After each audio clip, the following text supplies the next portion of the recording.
Teman-teman sudah tahu ngapain di keju lassi? Mau ngapain di keju lassi? Buat keju. Keju apa? Keju apa? Mozzarella. Nah, mozzarella. Di sini sudah ada yang pernah bikin keju? Belum? Alah, saya yang alah tuh. Saya yang alah. Coba aja lihat ke kawan-kawan mbak acara buatnya. Nah, mungkin kalau untuk bikin keju hal yang pertama kali bagi teman-teman. Tapi tolong perhatikan bagaimana cara mengolah keju. Bisa mengerti?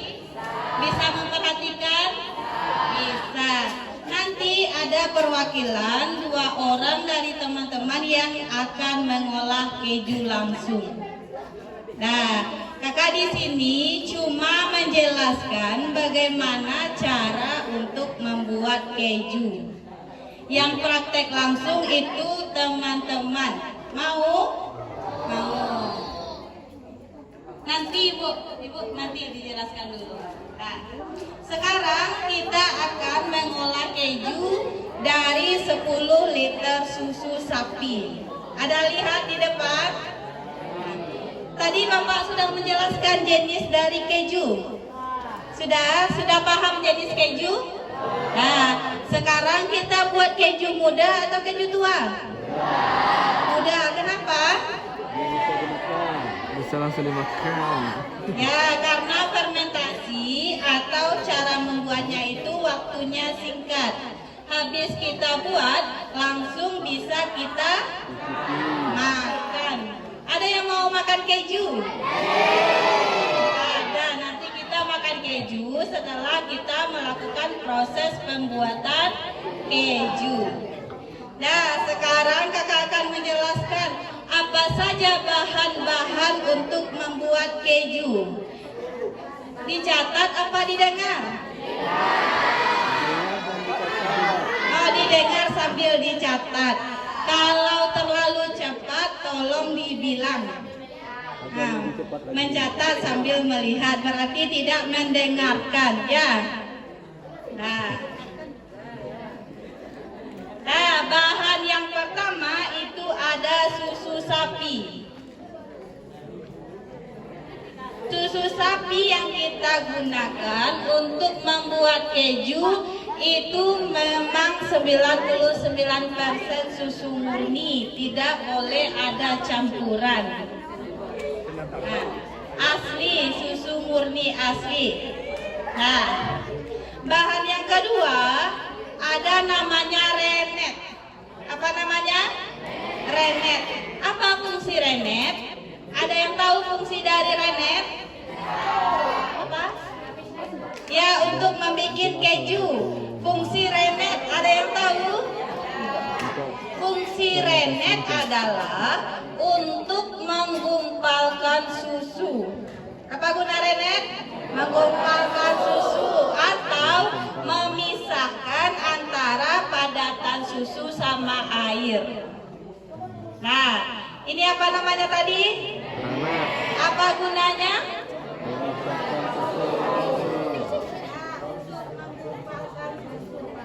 Bahan yang ketiga, ini ada asam sitrat. Apa namanya? Asam sitrat. Apa guna dari asam sitrat? Apa guna asam sitrat? Ya, untuk membuat keju.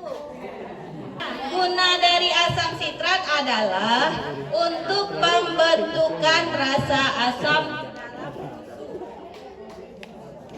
Untuk pembentukan rasa asam di dalam susu. Kenapa kita harus pakai asam sitrat? Karena bakteri renet ini tidak akan bekerja kalau susunya tidak kita kasih asam sitrat. Jadi dia saling berkaitan. Ada kedengaran? Tapi harus menjaga suara. Bahan yang keempat ini garam. Apa fungsi dari garam? Yang mengasinkan. Apa lagi? Apa lagi?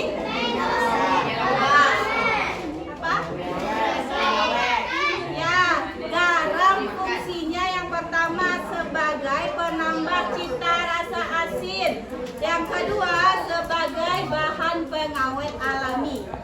Nah, kalau keju mozzarella dilasi kita tidak pakai pengawet. Namun kita pengawetnya pakai garam. Jadi garam bisa kita jadikan sebagai bahan pengawet alami di dalam makanan. Nah, sudah tahu untuk bahan-bahan apa aja bahannya? Susu, rennet, apalagi? Asam sitrat, apalagi? Garam. Untuk kegunaan masing-masing bahan sudah paham? Rennet apa gunanya? Ya, untuk mengumpulkan susu, asam sitrat. Ya, untuk mengasamkan susu.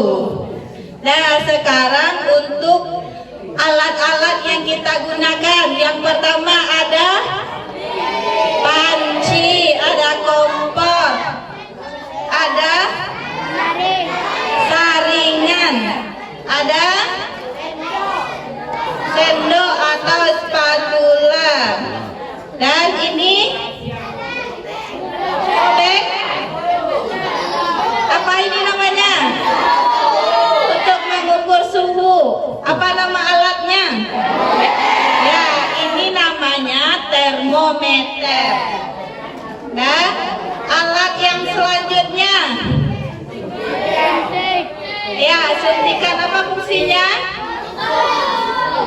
Apa? Apa? Untuk menyuntik. Ini suntikan gunanya untuk menakar jumlah rennet. Nah, yang selanjutnya ada timbangan.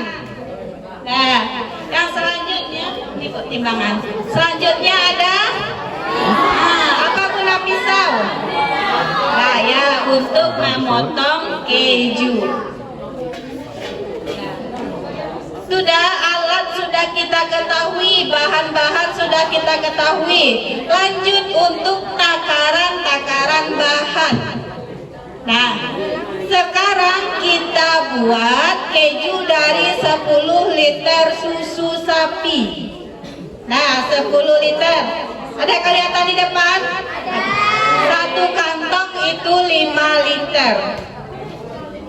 Nah, yang kedua, takaran rennet adalah 1 mili.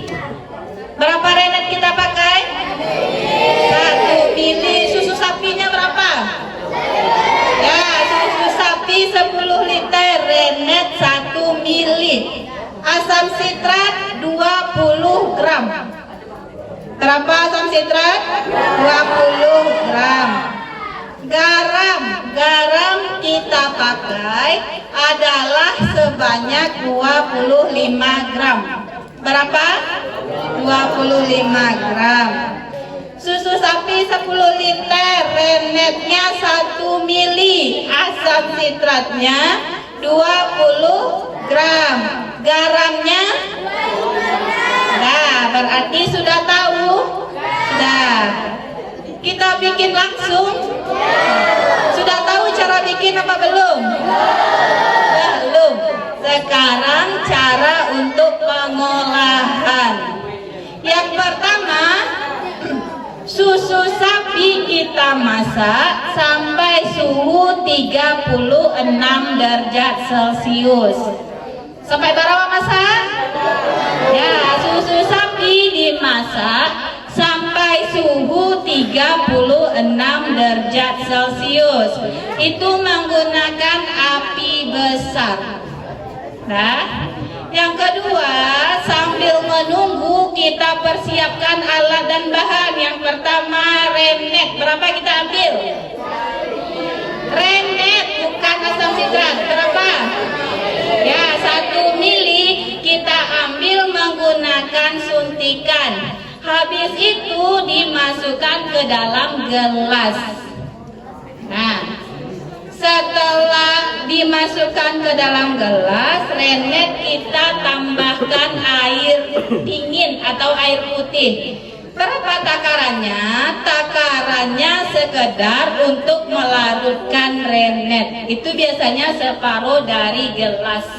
Separuh.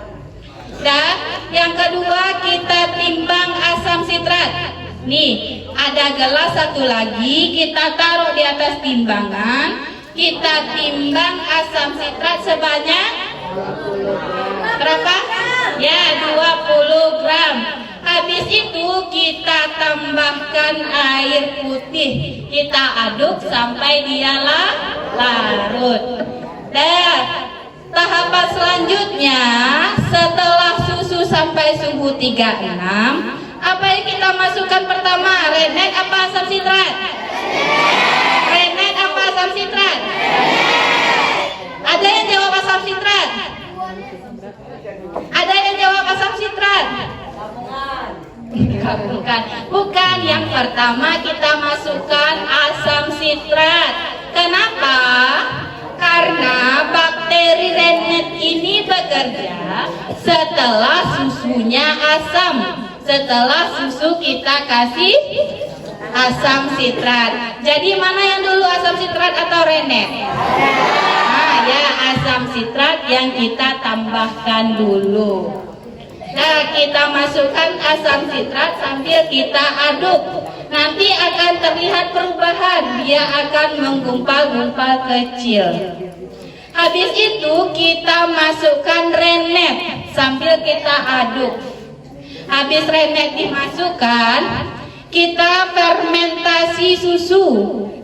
Lama fermentasi itu 5 sampai 10 menit. Sampai susu itu menggumpal seperti puding. Nanti bisa kita potong. Nah, habis menggumpal, kita saring menggunakan saringan. Yang padat kita masukkan ke dalam kotak, yang airnya nanti kita taruh di dalam panci. Nah, kenapa? Karena yang padat ini yang akan menjadi keju mozzarella. Habis itu kita lakukan proses stretching namanya, atau proses pemularan keju. Di sini sudah tahu apa ciri-ciri keju mozzarella? Bagaimana? Lumer, ya. Tahapan terakhir dalam proses pembuatan keju adalah melumerkan keju. Dengan apa kita lumerkan? Kita menggunakan kuali. Dan di bawah kuali kita taruh air panas. Kenapa tidak pakai api? Kenapa harus pakai uap? Ada yang tahu jawabannya? Apa? Nah, agar tidak gosong. Apalagi? Kenapa kita men-stretching itu harus pakai uap air panas? Kenapa tidak pakai api langsung? Apa? Supaya tidak gosong. Apalagi? Apa? Supaya tidak lengket. Apalagi? Nah, mungkin jawabannya benar, tapi ada tambahan jawaban. Kenapa kita pakai uap air panas? Karena tekanan atau suhu dari air panas itu tetap di suhu berapa? Suhu air panas berapa? Suhu dari air panas. Kita sudah MDS, masa suhu dari air hangat kita tidak tahu. Suhu air mendidih berapa? Ya, 100 derajat Celcius. Makanya kita menggunakan uap air panas. Kalau kita pakai api, suhunya berubah-ubah tergantung dari tekanan. Tekanan apa? Tekanan udara di sekitar. Nah, sudah tahu cara membuatnya? Nah, di sini siapa yang mau bantu 2 orang? Nah, silakan maju 2 orang untuk membuat keju.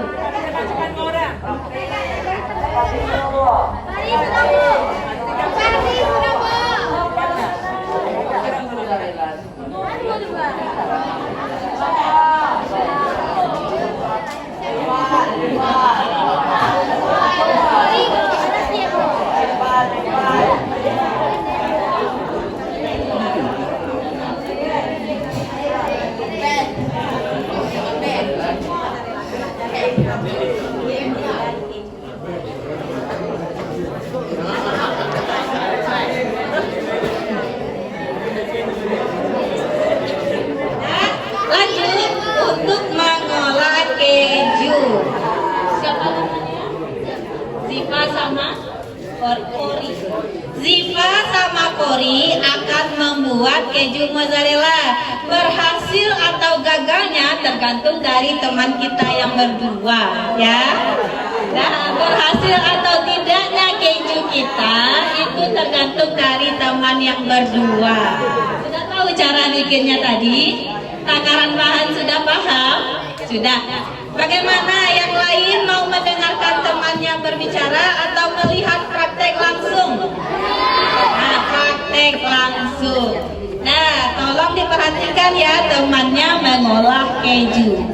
Apa yang kita lakukan pertama kali? Ya, kita masak susu di dalam panci. Ini susu sapi. Bisa? Bisa.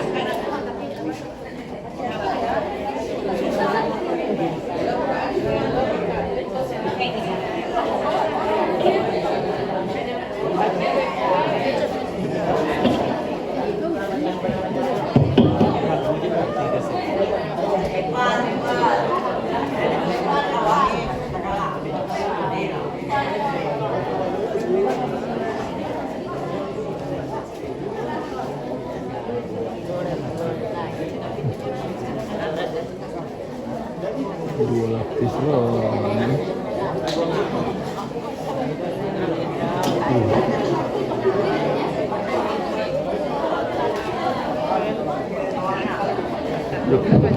Udah karet doang ah.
Nah, yang lain suaranya dijaga.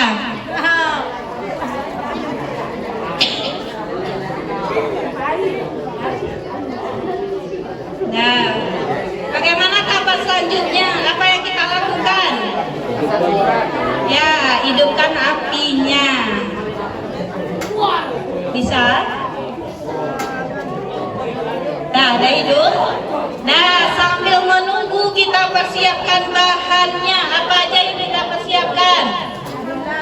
Ini renet, ini suntikan, ini asam sitrat, timbangan sama gelas. Silakan dipersiapkan bahannya. Nah, berapa tadi renet kita pakai?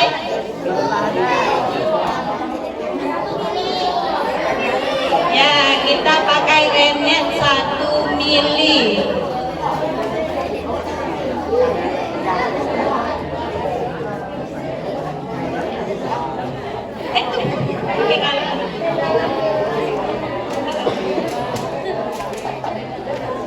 Mili, bukan ditimbang.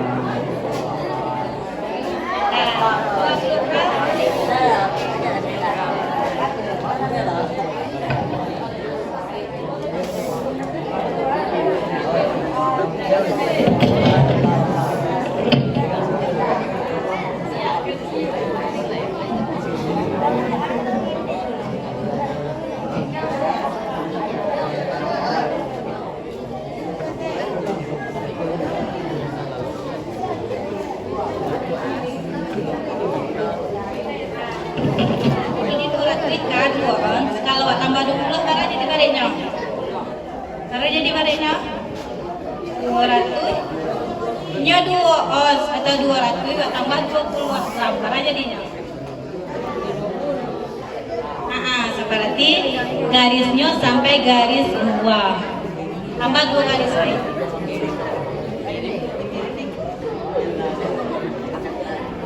Banyak ya. segitu. Nah itu. Yang laki-laki tolong perhatikan ya. Nah, ini banyak asam sitrat 20 gram. Kelihatan? Banyak atau sedikit? Banyak? Ini sedikit. Nah, sudah 1 mili. Pas tadi 1 mili. Sampai mana dia tadi? Itu baru 0,1. 1 mili itu disikap. Nah, dulu deh. Buang dulu.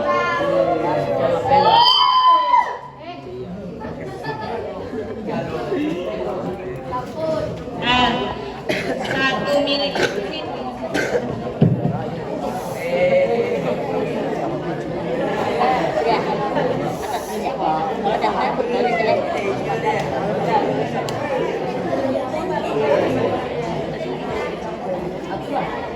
Ambil 1 mili.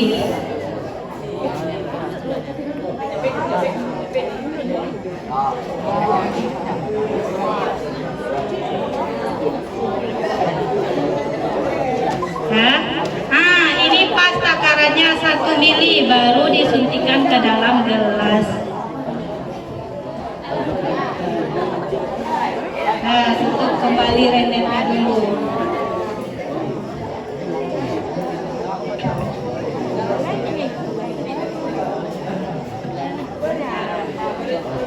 Nah, apalagi tahapan selanjutnya? Ya, kita campurkan renet sama air. Nih, kita tambahkan separuh asam sitrat. Nah, kita aduk sampai dia larut. Nih, silakan diaduk. Silakan aduk susu sambil kita cek sudah berapa suhu susu. Aduk dulu, baru kita cek.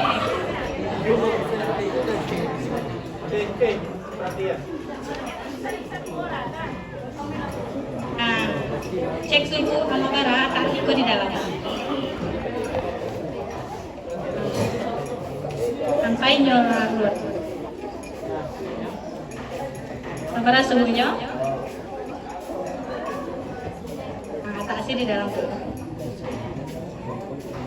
Nah, suhu baru 26,8.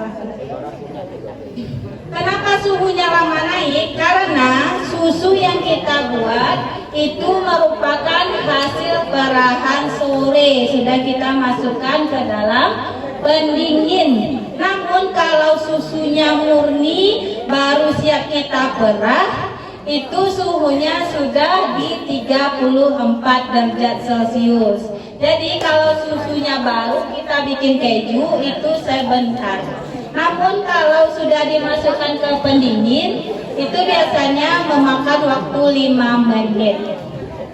Nah, sambil menunggu ada yang ingin bertanya? Ada yang ingin bertanya? Oh gitu. Berapa tahan dari atau berapa lama tahan dari susu murni? Susu murni itu tahan 3 sampai 4 jam di suhu ruang. Namun di dalam kulkas tahannya 3 atau 4 hari. Nah, tapi kalau kita bekukan itu tahan 1 bulan. Berarti kalau susu beku itu lebih lama ketahanannya daripada susu yang encer atau susu yang baru. Ada yang bertanya? Apa? Lebih lama susunya. Kawan katanya lebih lama susunya. Biko coba ya lama atau enggaknya susu. Biko minum susu. Nah, ya Biko minum susu sekali kurang. Nah, ada yang ingin ditanyakan seputar tentang pengolahan keju? Ada yang akan ditanyakan? Apa? Takaran? Takaran airnya berapa, Bu? air. Kalau untuk takaran air itu sekedar untuk melarutkan asam sitrat. Nggak banyak-banyak, tapi biasanya setengah kali air. Nah, suhunya sudah 33 derajat. Barang lain waktu tuan tuh. Barang derajat lain 3 derajat. Alapan nih Maraja. Alun. Bagus banyak yang mandung-mandung. Alat dia. Tekan kuat. Ya. Siapa yang tekan kuat? Sampai mana aja kok pagi nak jalan-jalan, yo. Jam 3 lah jaga subuh adik kape jalan-jalan. Dari sana tuh tua kecilnya. Jam 8. Ini semua kanau. Yang murah ada ya. Yang murah. Nah, sudah 34. Nggak ada yang tahu barang hasilnya biasanya tuh kak. Nggak ada yang tanya dong. Untuk hasil keju dari 10 liter susu. Bara dapetnya, ada yang tahu? Pak apa tadi tanya? Lupa katanya. Bara dapetnya dari 10 liter susu, keju yang dihasilkan adalah 1 kilo. Nah, berarti bandingannya 1:10. 10 liter susu, kejunya 1 kilo. Nah, banyak atau sedikit? Sedikit, makanya mozzarella itu mahal.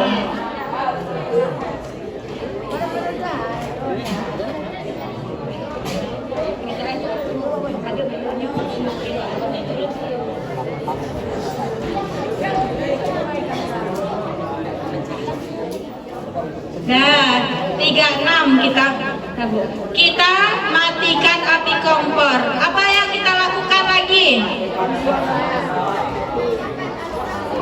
Nah ya, kita tambahkan asam sitrat sambil diaduk. Yang mana asam sitrat tadi? Nah, ini sendok. Yang satu menuangkan asam sitrat. Nah, kita masukkan sambil kita aduk.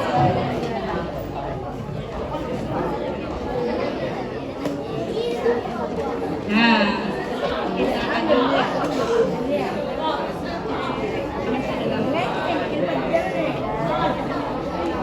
Nah, kita lihat perubahan yang terjadi.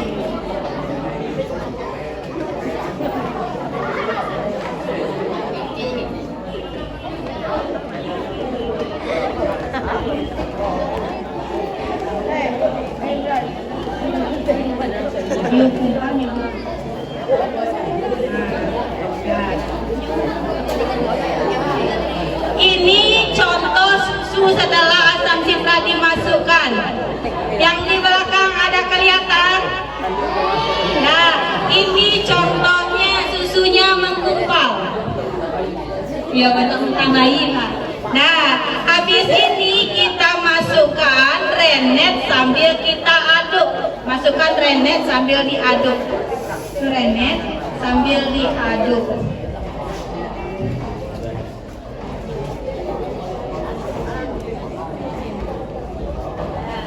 Renet sudah kita masukkan. Apa lagi tahapan selanjutnya? Ya, proses menunggu itu proses apa namanya? Ya, proses fermentasi. Berapa lamanya? Ya, 5 sampai 10 menit. 10 jam udah pulang pada sekolah lo di. Hah? Kamu lo ke sapi di sekolah? Nggak lo saya di sekolah sama-sama.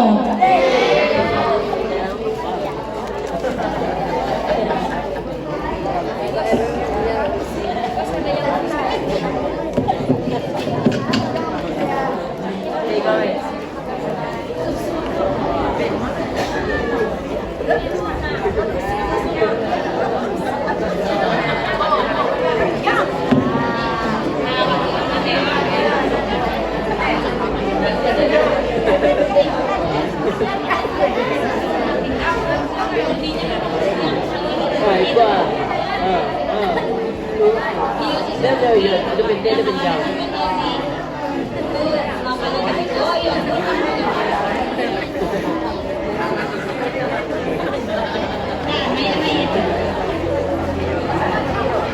Nah, sambil menunggu kita panaskan air di dalam panci. Hati-hati ya, Arang. Aneh baju.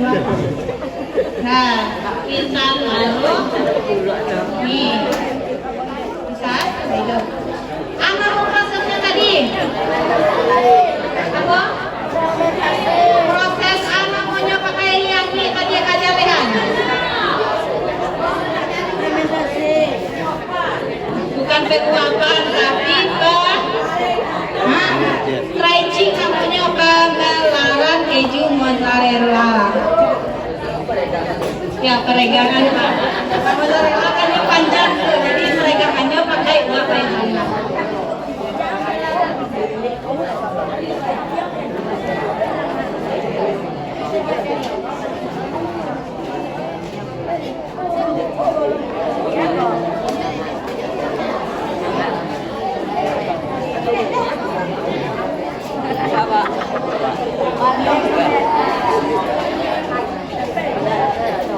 Teyzen mengkor.